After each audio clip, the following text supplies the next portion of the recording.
सुजस आवाज राजस्थान, एक आवाज जो हमेशा आपके साथ, जन जन के साथ हाजिर है। ताज़ा तरीन पेशकश।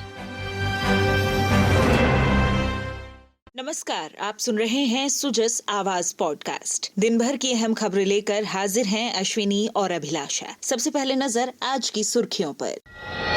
वरिष्ठ जन तीर्थ यात्रा योजना 2025 के लिए ऑनलाइन आवेदन शुरू। देवस्थान मंत्री ने बटन दबाकर पोर्टल का किया शुभारंभ। इस बार कुल 56,000 वरिष्ठ जन करेंगे यात्रा। मुख्यमंत्री अनुप्रीति कोचिंग योजना के लिए जल्द खुलेगा पोर्टल। पोर्टल खुलने से पहले अभ्यर्थी जनाधार या डिजी लॉकर में करें दस्तावेजों का अपडेशन। स्वच्छ सर्वेक्षण 2024 पुरस्कार समारोह। राष्ट्रपति ने डूंगरपुर जिले को किया राष्ट्रीय पुरस्कार से सम्मानित। जयपुर ग्रेटर नगर निगम को मिला प्रॉमिसिंग स्वच्छ शहर का अवार्ड। और अब खबरें विस्तार से।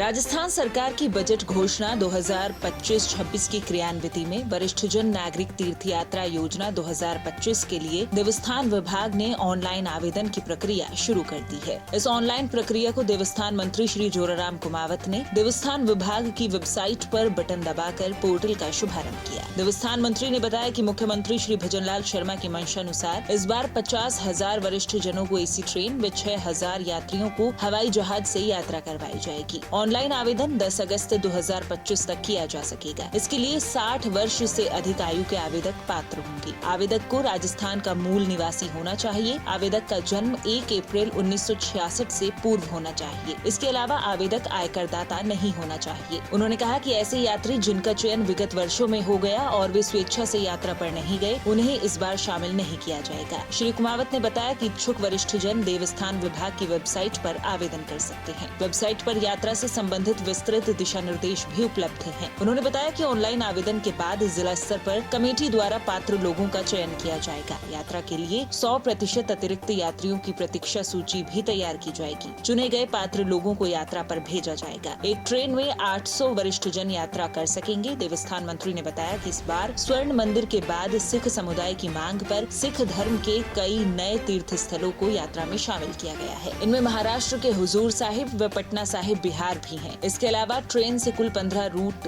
तय किए गए हैं, जिन पर वरिष्ठ जनों को लगभग 40 तीर्थ स्थलों के दर्शन करने का अवसर मिलेगा। श्री कुमावत ने बताया कि ट्रेन पर राजस्थानी संस्कृति नजर आएगी। ट्रेन को खास तौर पर इस तीर्थ यात्रा के लिए डिजाइन किया गया है। विशेष तौर पर सभी 11 डिब्बों पर राजस्थानी लोक नृत्य, लोक कलाएं, तीज त्योहारों की झलक नजर आएगी। माननीय मुख्यमंत्री श्री भजनलाल जी शर्मा जी के नेतृत्व में प्रदेश सरकार ने एक ऐतिहासिक पहल करते हुए वरिष्ठ नागरिकों के लिए तीर्थ यात्रा योजना को और सशक्त बनाया है। यह केवल एक योजना नहीं, हमारे बुजुर्गों के प्रति कृतज्ञता का भाव है। बजट 2025-26 के इस वर्ष 50,000 वरिष्ठ नागरिकों को एसी ट्रेन द्वारा और 6,000 को हवाई यात्रा द्वारा देश के पवित्र तीर्थ स्थलों की यात्रा करवाई जाएगी। आवेदन प्रक्रिया 18 जुलाई से शुरू होकर 10 अगस्त 2025 तक चलेगी। इस योजना का लाभ वे सभी नागरिक ले सकते हैं जो राजस्थान के मूल निवासी हो, जिनकी आयु 60 वर्ष से अधिक हो और जो आयकर दाता न हो।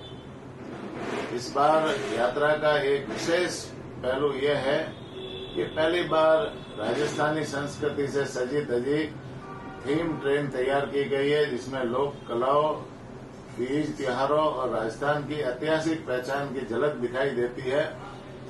इस बार यात्रा में वाघा बॉर्डर, पटना साहिब और नांदेड़ साहिब जैसे पावन तीर्थ स्थलों का भी भ्रमण कराया जाएगा।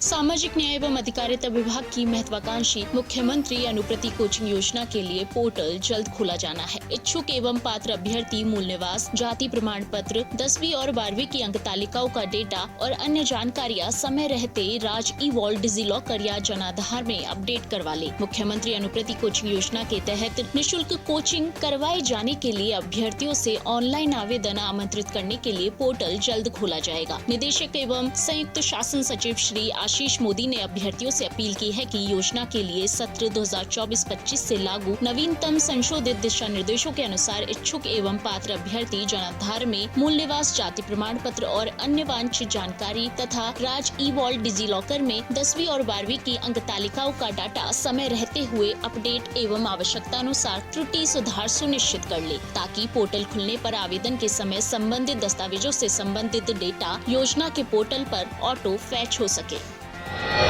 उधर नई दिल्ली स्थित विज्ञान भवन में गुरुवार को आयोजित स्वच्छ भारत मिशन 2.0 पुरस्कार वितरण समारोह में डूंगरपुर और जयपुर ने राष्ट्रीय मंच पर प्रदेश का गौरव बढ़ाया है। इस भव्य अवसर पर राष्ट्रपति श्रीमती द्रौपदी मुर्मू ने दोनों शहरों को ये पुरस्कार प्रदान किए। डूंगरपुर को स्वच्छता के क्षेत्र में उत्कृष्ट प्रदर्शन के लिए राष्ट्रपति के द्वारा सुपर स्वच्छता लीग श्रेणी में सम्मानित किया गया। ये पुरस्कार उन शहरों को दिया जाता है जो गत 3 वर्षों में कम से कम एक बार टॉप 3 में रहे हैं और मौजूदा वर्ष में अपनी श्रेणी के शीर्ष 200 शहरों में स्थान बनाए हुए हैं। साथ ही जयपुर ग्रेटर को प्रॉमिसिंग स्वच्छ शहर श्रेणी में स्वच्छता की दिशा में प्रेरणादायक कार्यों के लिए पुरस्कृत किया गया। डूंगरपुर की ओर से ये सम्मान नगरीय विकास एवं आवासन राज्य मंत्री श्री झाबर सिंह खर्रा, सभापति श्री अमृतलाल कलासुआ एवं आयुक्त श्री सांबरलाल अबासरा ने प्राप्त किया। वहीं जयपुर ग्रेटर की ओर से पुरस्कार श्री झाबर सिंह खर्रा, महापौर श्रीमती सौम्या गुर्जर, स्वच्छ भारत मिशन शहरी राजस्थान के मिशन निदेशक श्री जुईकर प्रतीक चंद्रशेखर ने प्राप्त किया।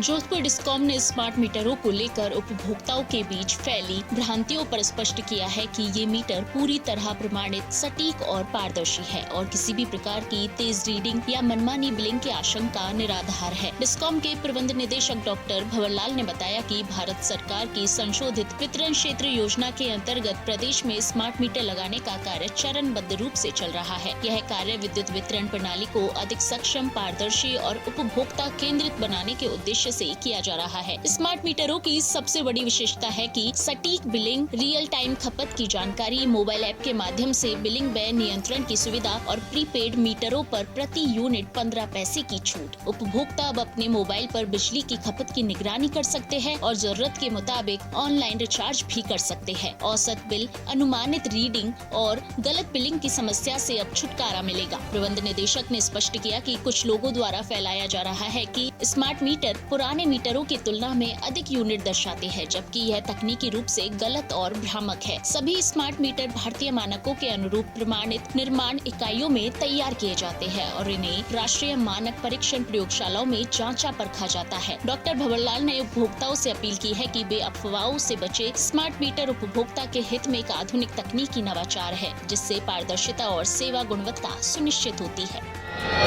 आरपीएससी ने गुरुवार को विभिन्न पदों पर बम्पर भर्तियों के विज्ञापन जारी किए हैं। इनके तहत 5 विभागों में 12,121 पदों पर भर्तियां की जाएंगी। इनको सम्मिलित करते हुए वर्ष 2025 के दौरान आयोग द्वारा 9 भर्तियों के विज्ञापन अभी तक जारी किए जा चुके हैं। विस्तृत सूचना हेतु भर्ती विज्ञापनों का अवलोकन आयोग की वेबसाइट पर किया जा सकता है। आयोग सचिव ने बताया कि विभिन्न विभागों से प्राप्त भर्ती अर्थनाव के क्रम में भर्तियां की जानी है। अभ्यर्थी विज्ञापित पदों हेतु आवेदन करते समय विज्ञापन में जारी की गई वांछित योग्यता का अवश्य अवलोकन कर ये सुनिश्चित करें कि जिस पद के लिए उनके द्वारा आवेदन किया जा रहा है उसके लिए पात्रता की सभी शर्तों को वे पूरा करते हों।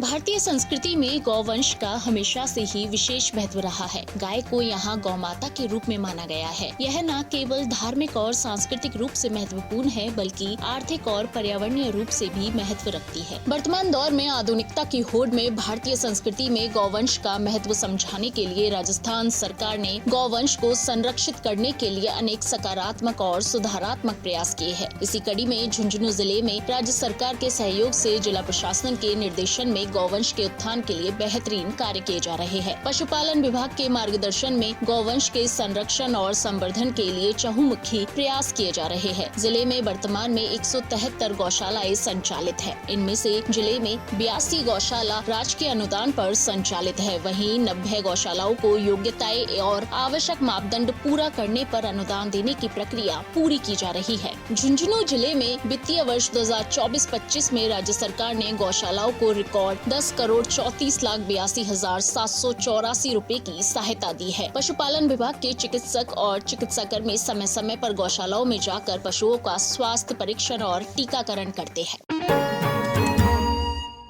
सुजस आवाज पॉडकास्ट में आज के लिए इतना ही। हमें दीजिए इजाजत, फिर होगी आपसे मुलाकात। तब तक के लिए नमस्कार।